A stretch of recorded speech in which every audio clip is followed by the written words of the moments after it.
I've had to find a better plug. I'm in the Pittsburgh airport.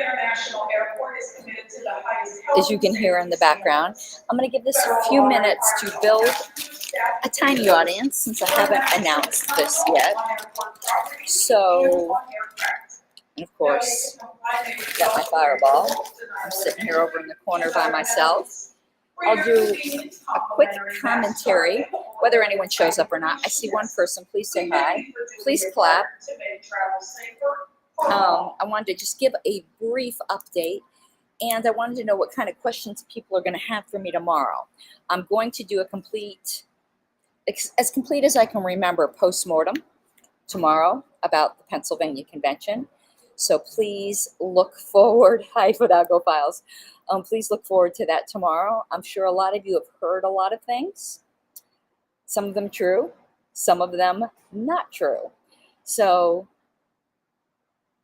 I'd love to know the questions. Ask that we keep them somewhat polite. I do agree with Dave Smith when Dave said, and a lot of people have said, last year in Pennsylvania, we saw some sore winners, didn't we? And they were told last year in Pennsylvania, you bought yourself a year. Use it wisely. They could have built bridges. They didn't. Instead, they chose to make a lot of enemies. And my advice, now that there's a Mises-controlled Pennsylvania party, I don't like the takeover language, so I'm not going to use it. For them not to be sore winners, to be gracious winners. So that was Dave Smith's advice. That is also my advice. That doesn't mean, however, you aren't happy about the successes that you had. And I'm sorry, I am by the door, so it is opening and shutting. As you know, I'm in the airport. Very little I can do about that. Hector Roos says, were you in line to see who swung the first punch? I'll get into this more tomorrow. First disclaimer, I wasn't really paying attention. I didn't see any punches swung. I did not see any physical contact happen. I saw a lot of bowing up, you know, the way guys do when they're all feeling their oats. I didn't see anyone hit anybody. It looked like the beginning of a mosh pit about to happen is what it looked like to me, and then everything broke up. So if you're hearing rumors about some big fist fight, that did not happen. So again, was there something perhaps I didn't see? Yeah, I wasn't really paying attention. But there wasn't a fist fight. Like everyone would have piled on. It was over in 2 seconds. But did it get rowdy? Yeah, because people took the microphones away from, the 2 microphone stands that were for the delegates. They took them and ran away with them. Like, I've never seen anything like it. You would get a little rowdy too. So, yeah, I did see the Waldenberger quit. Anybody who comes at me for decorum and doesn't equally come after him is a big moron. Hey, Kyle. I knew you'd probably tune in. So, yeah, this is going to be fairly quick. Let me see what else. Do I think Waldenberger quitting is a net win or loss for the LP? Anybody quitting? Okay, let me put it to you this way. I don't really like those kinds of comments because I don't know somebody's heart. If someone belongs in the LP, if they agree more with the LP than they do any other party, and they're willing to work with other people, then that's a loss. I don't know his heart. Waldenberger and I have always gotten along fine. What I took away from the convention rage quitting is people who I thought it was very, very immature. And let me tell you, in 2019 in Colorado, I got my ass kicked. So did my husband. We did not have a good convention. We did not quit the party. We did not stop volunteering. We went to every board meeting and still volunteered for all the positions we could. even to the point of being told your services are not needed. Like, yeah, so rage quitting, I have no respect for rage quitters. None. So, so people who rage quit, hopefully they'll think twice and come back. How many others quit? I'm not sure. I know that the party chair decided not even to come to convention. That is a shit move. The immediate past chair decided not to come to convention. That's a shit move. Sorry, that is. It's right along there with Sarwark going to the National Convention in 2020, refusing to chair and sticking it on Alex. But I'm sure you will be hearing some other rumors. So again, you can ask them to me, and I will try to address them as honestly and as best as I can. There's always, I think I told you guys honestly before, what I thought of the last Pennsylvania convention. Not everyone was happy with my take. And I think this time, not everyone will be happy with my take. But I will say it was a first time for me. And I think there is video. But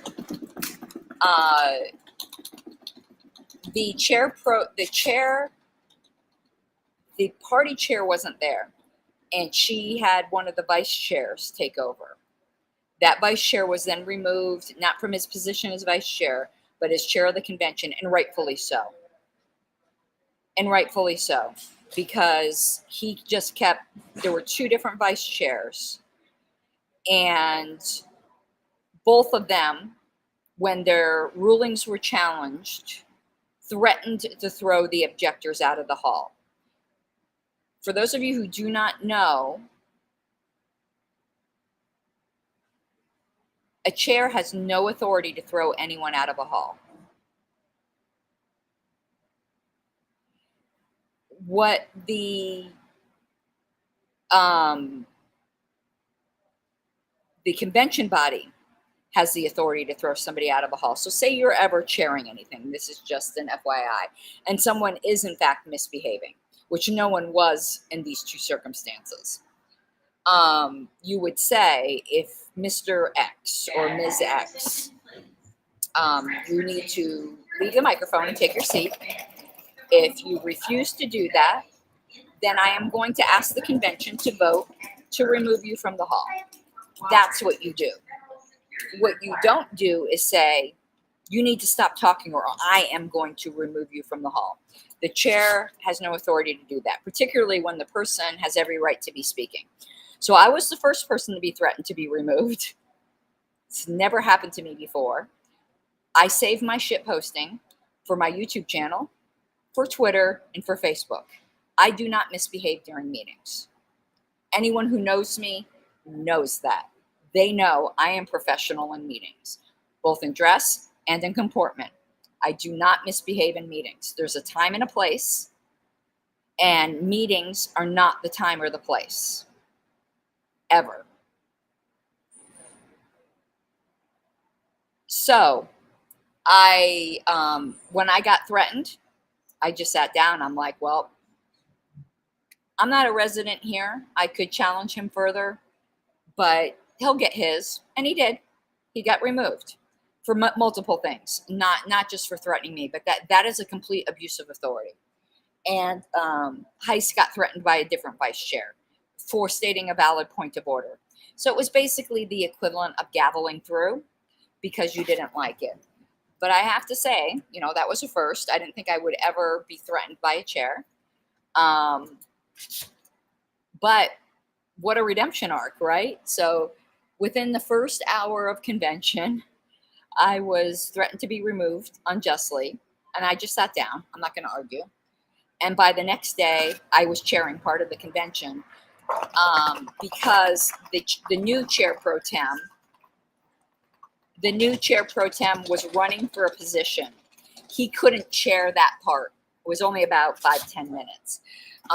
So he asked the convention if they had an objection, since I wasn't voting on anything, I wasn't running for anything, if the gavel could be passed to me, just to chair the Judicial Committee elections. So I did. So isn't that funny? Day one of the chairs is threatening to throw me out of the hall for simply stating a point of order and saying you have no right to disregard the point of order. And by the next day, I'm chairing part of the convention without objection. But it was overall, it started out very chaotic. Once there was a lot of stalling tactics. Once the convention got going, though, it went very well. All conventions have their snags. All conventions can be improved. You know, Ken, I think, did a good job of chairing. He has a completely different style than I do, but the style that he had went over very well with the delegates. It was the perfect style for that convention. That style would not work in Colorado. We're much more formal in Colorado, but that's why each state is different, and you have to know the culture, and you have to know what is more preferred. You know, so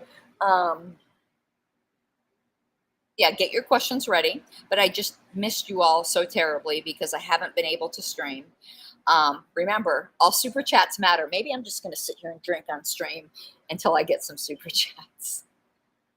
Let's see how drunk I can get. No, all I got was a small little bottle here, so I didn't have to pay exorbitant. You guys know I love my Fireball, so I don't have to pay exorbitant fees at the airport. But overall,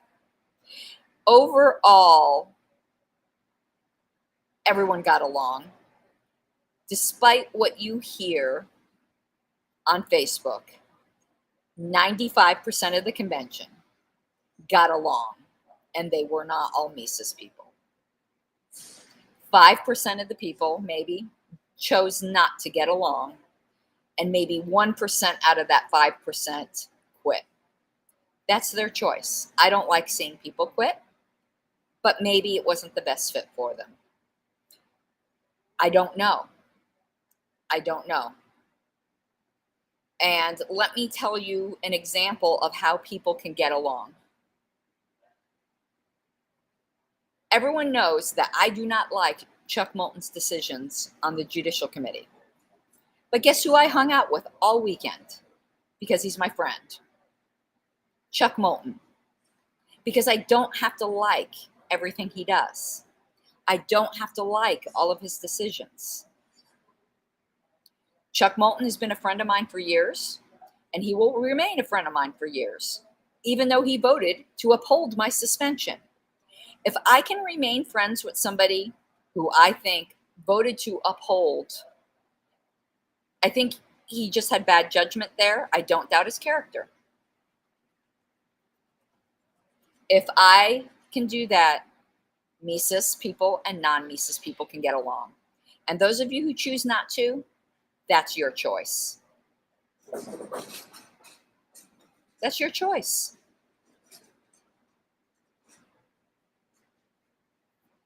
Chuck Moulton's been a friend of mine for a long time. We don't agree on everything. I don't require that of a friend.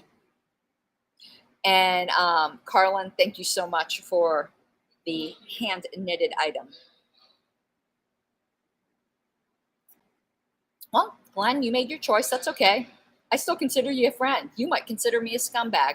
I still consider you a friend. You're always welcome in my chats. And let's see if there's anything else. I see typical questions that I'll be answering. But now let's just chit-chat for a little bit if you'd like, because I need some company while I finish my Fireball, and then I'll go check in. It turns out my flight is running late.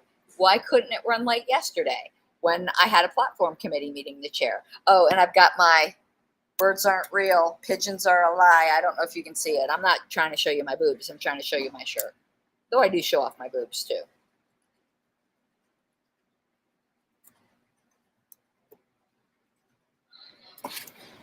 Glenn, you and I disagree. We're just going to have to agree to disagree. Doesn't mean I won't give you a hug when I see you.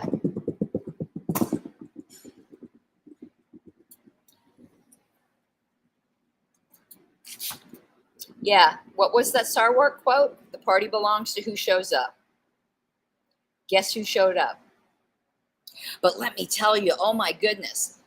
See, to me, people should be happy about this. Oh, and some other news. Oh, and Hector asked what I heard about Florida. It wasn't during the convention, but the night before, the Flex It or Die was brought up. And there was a lot of cheers for that. Josh was there wearing his Flex It or Die shirt. I was very upset that I didn't bring my Flex It or Die shirt. Oh well. I had on my Don't Steal My Hair shirt, so that was funny. Dave was a great speaker.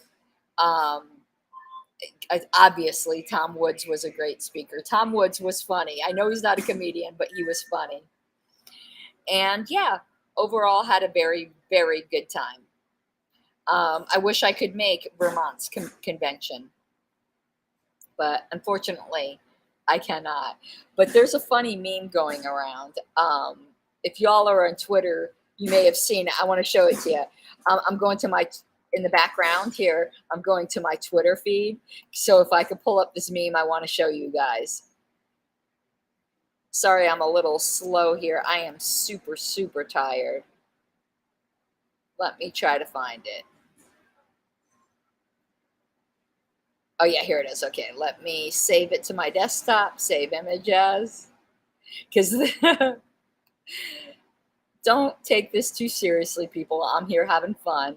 Let me, how do I put up an image? Overlay right here. Okay. Is this it? No. Is this it? Where did I save this thing? You guys got to help me out here. That's not it. I have a good one of you and me, Hector.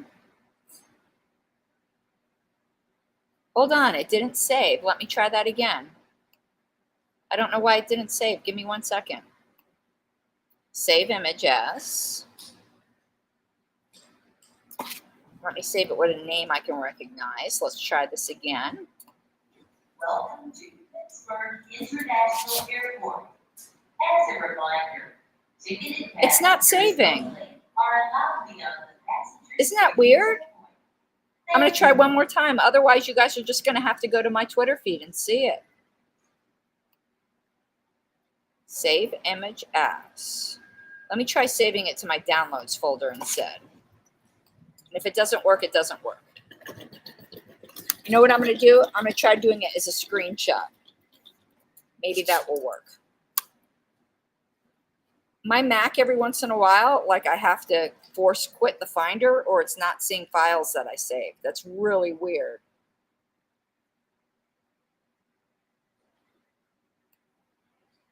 No, I don't want logo.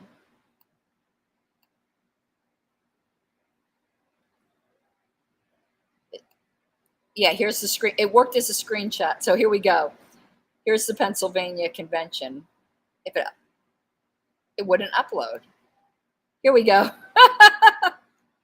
This is the perfect representation. It's a joke, people. Don't get too upset. But that really was me. Karen Ann exhaustively trying to maintain. It says Robert's Rules of Law, but you know, Robert's Rules of Order. The look on Heist's face just is cracking me up. But anyway, yeah, that's a pretty good representation. I love that meme. Oh my God, that is an iconic photo, isn't it? Oh my goodness. Yeah, the road to Providence. Glenn, you care. You say you don't care, but you care.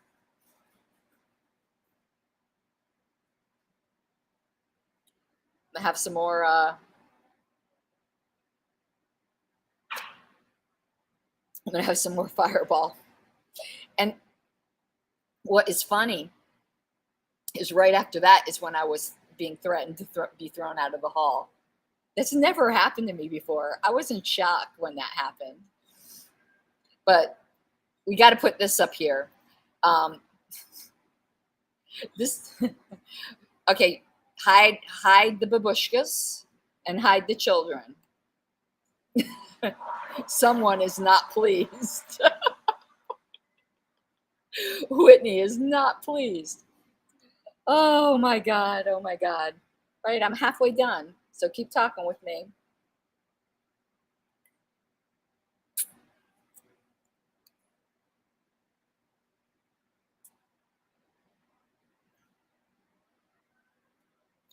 So I hope I do see you in Reno, Glenn.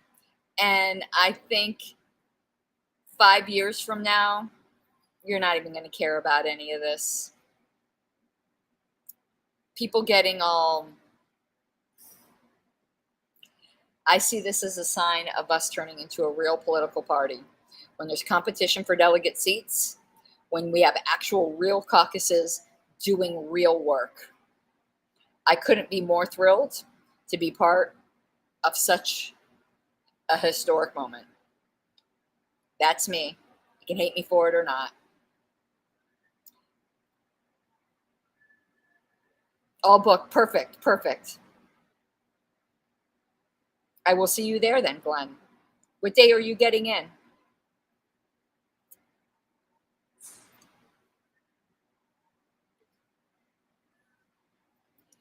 Hector, since I don't know the public office stuff very well, yeah, I'm getting in on the 24th, Glenn, because of the platform committee. So I don't really have many thoughts on the governor candidate race. I think that's probably what a lot of people are going to want me to talk about. My expertise is parliamentary stuff. I don't know their races very well. I don't know their election law. So I'm not going to have very many opinions on that.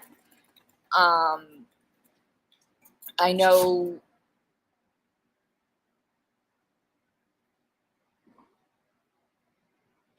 that there were issues with a candidate. That candidate should have been better vetted. See, Charles Lazaro knows. Super chat, and then I'll be finished. That candidate should have been better vetted. He wasn't vetted well enough. That wasn't fair to him, and it wasn't fair to the delegates. But you want to know what? We are human beings. We are very busy human beings. And there's going to be a time, I am sure, where I'm going to endorse somebody and my life is busy and something's going to come out that I'd go, oh, shit, I should have known that. We could either choose to hold that against people forever and use it as a political weapon, or we can move on. I'm choosing to recognize that people are going to fuck up. Ben, I wasn't part of that. I don't know. All I can tell you is there should have been better vetting. And if you all want to continue to harp on that somebody made a mistake, go right ahead. There's people in Colorado harping on our communications director for making a mistake. And I just refuse to do that because every single person in this room is going to fuck something up. And when you do, and you make right on it, I'm not going to keep riding your ass. If that's what you choose to do, that's your choice. I told you my opinion. There should have been better vetting of that candidate. Oh, I know what else I wanted to say.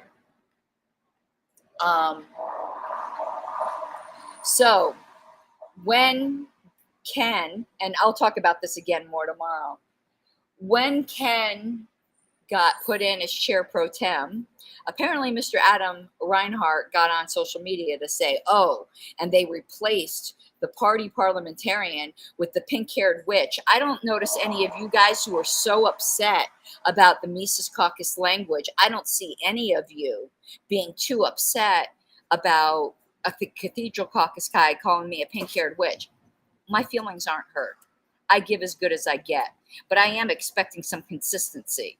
So I hope you all are going over there saying to Adam Reinhart that that's pretty misogynistic to call somebody a pink-haired witch.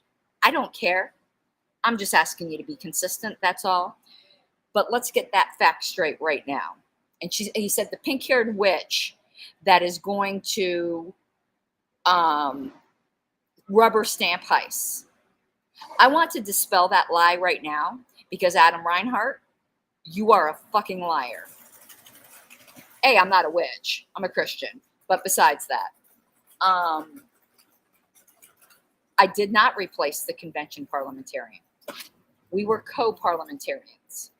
And he was a perfect gentleman.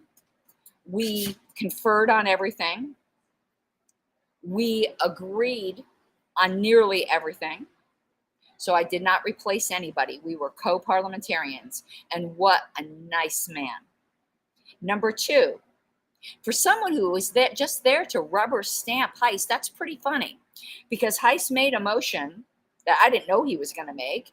Wouldn't have mattered if I knew he was going to make it. And guess who ran over to the chair to say, Mr. Chair, Mr. Heist's motion is completely out of order?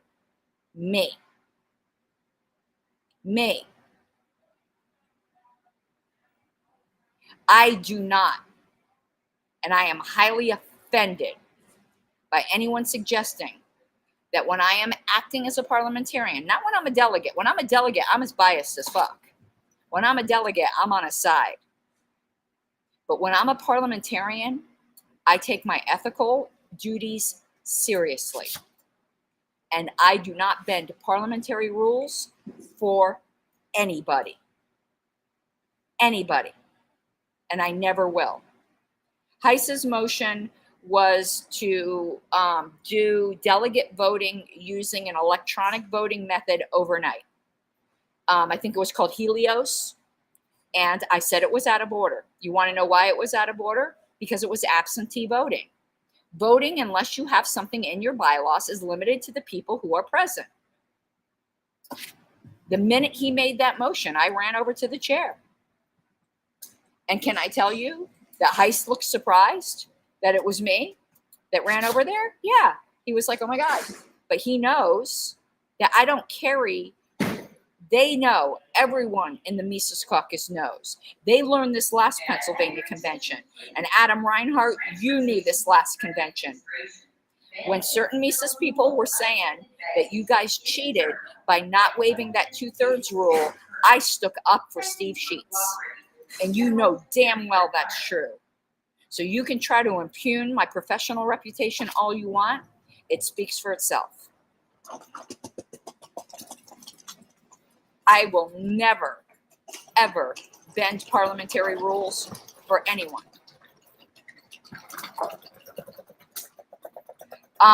He probably, H. Reardon, was Heist mad at me? I don't know. He was probably irritated. I would have been if I were him, but I was right. And if he had asked me ahead of time, would a motion like this be in order? I would have told him no. It's like not even questionable. That was not in order. But it was funny that Reinhart made that post right almost at the exact moment that I was telling the chair that Mr. Heist's motion was out of order. And how dare he impugn my reputation in that way?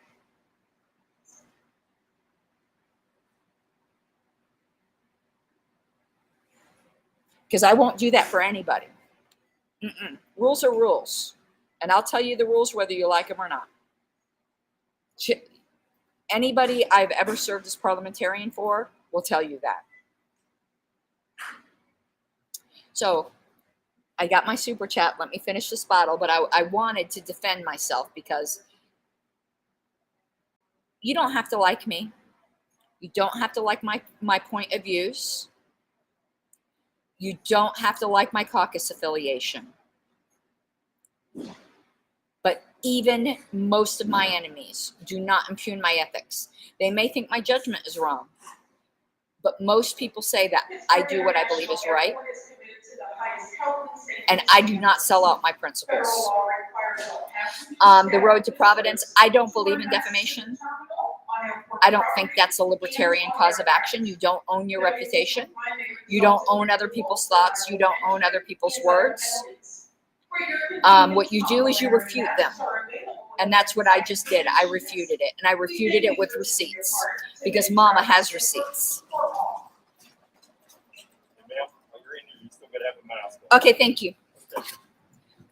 I'll see you guys later. The masked police came by. Oh, okay. I didn't know. The masked police came by. So I'm going to put on my government mandated muzzle, but I was going now anyway. I will see you all later, and we'll do a live stream tomorrow.